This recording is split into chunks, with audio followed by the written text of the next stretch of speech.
Mucho gusto. Mi nombre es Edward Carvajal Martínez. Voy a hablar de una forma corta y muy clara sobre las pruebas de software, donde voy a incluir unos temas y unos ejemplos para profundizar eh, las pruebas de software, el conocimiento, un poco ampliarlo un poco en las pruebas de software. Voy a iniciar con la introducción a las pruebas de software, luego voy a explicar lo que es un error, un defecto, un fallo, y por último voy a explicar lo que son los tipos de prueba. Para comenzar,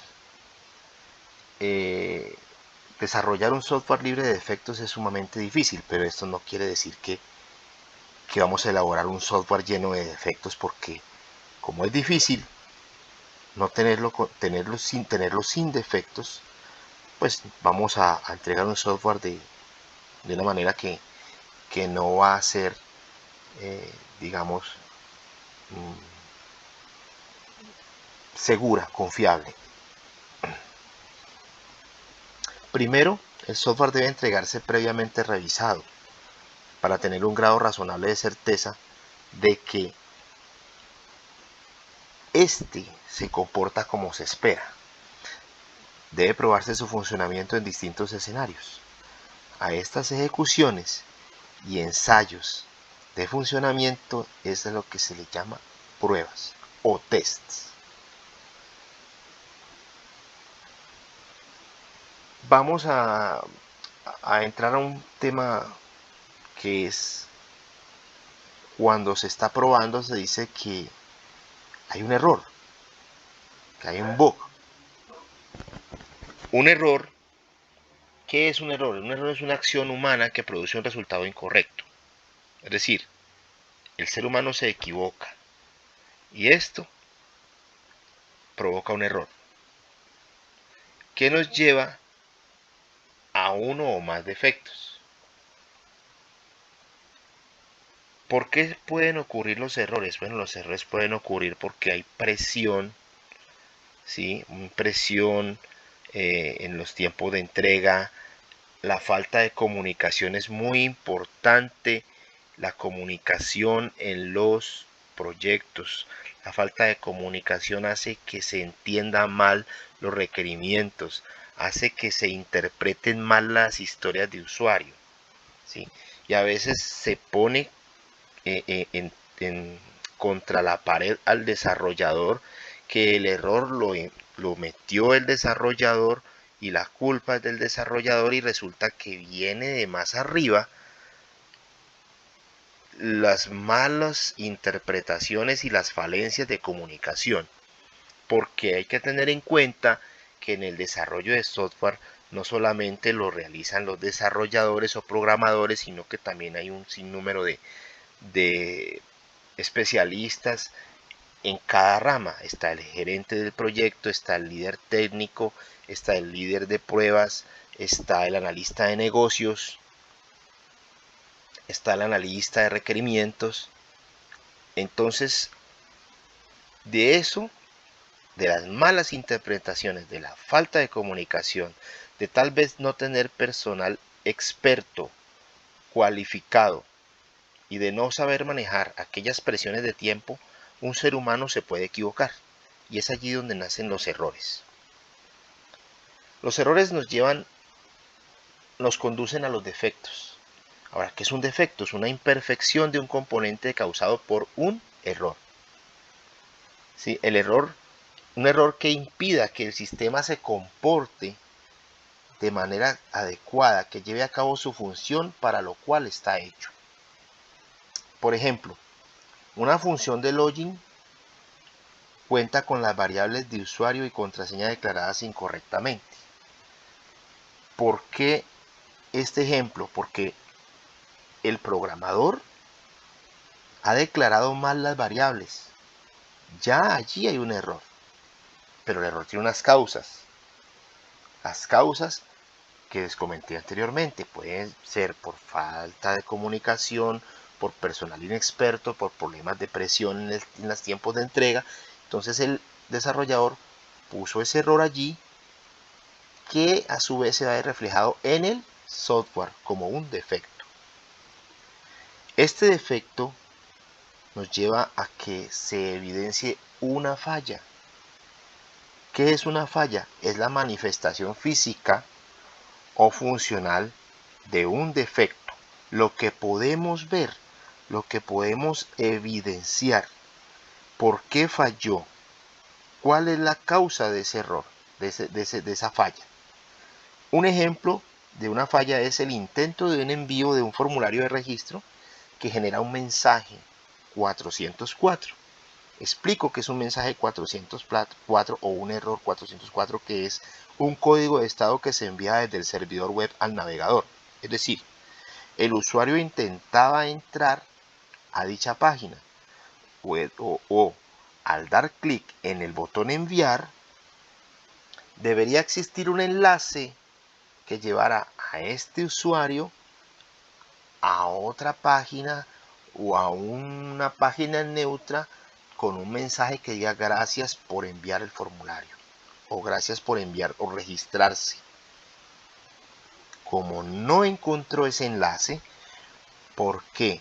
Porque el enlace pudo haber estado roto por el error. El error que el desarrollador quizás puso el enlace que no era, quizás dejó ese espacio en blanco, y el defecto que llevó ese error en el software ocasionó este fallo, que no se pudiera enviar el registro, el formulario de registro. Voy a explicar un poco de qué es de manera gráfica, en realidad cómo funciona esto. Un error introduce un defecto y un defecto causa un fallo.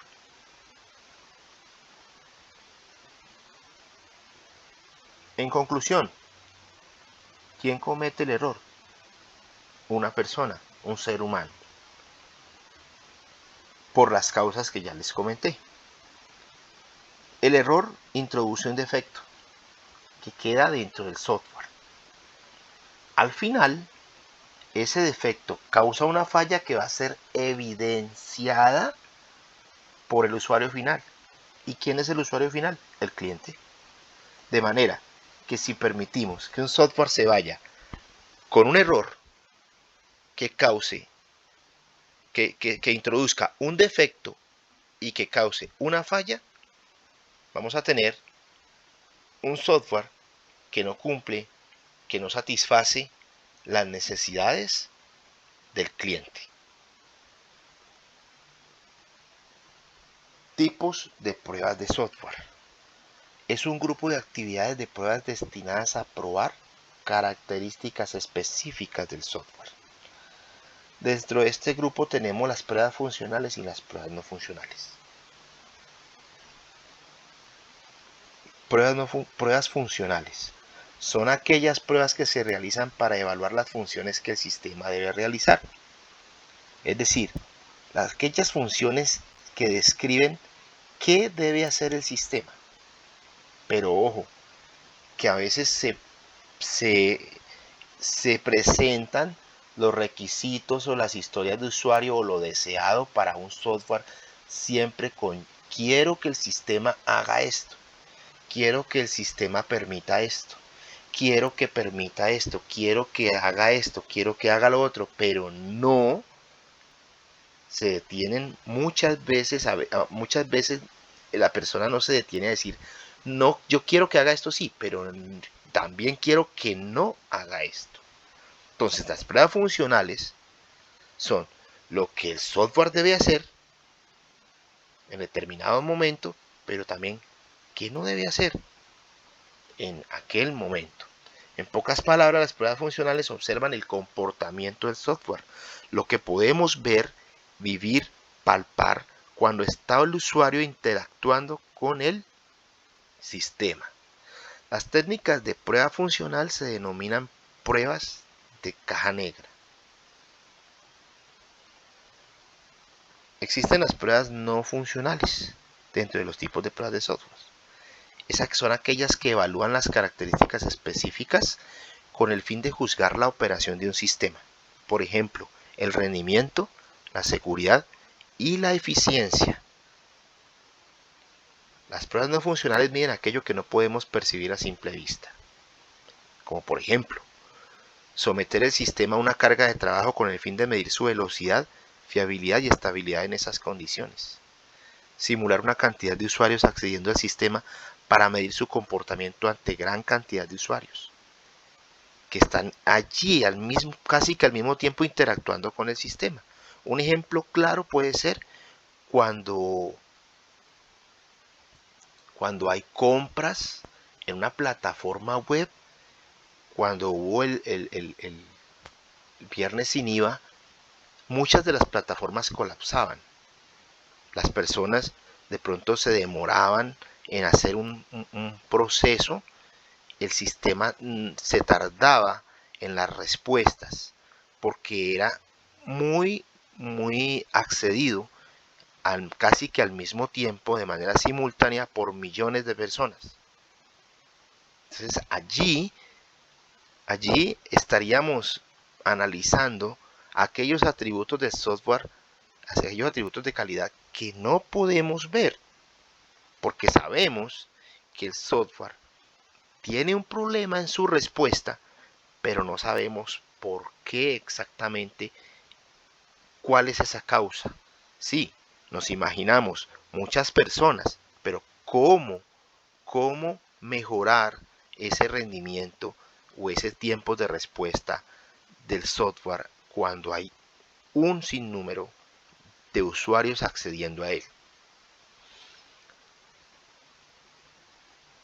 Esta investigación la hice basado en la International Software Testing Qualifications, el ISTQB, que certifica a los analistas de calidad de software o a los testers o a los ingenieros de pruebas.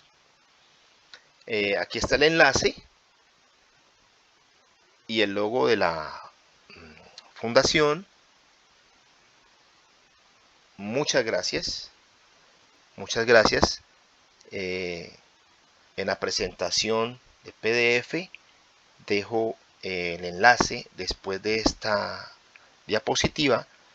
Dejo otra diapositiva con el enlace para acceder nuevamente a este video en YouTube. Queda subido en YouTube este video. Más adelante explicaré las técnicas de pruebas de software, como son las técnicas, las pruebas de caja negra y las pruebas de caja blanca. Muchas gracias.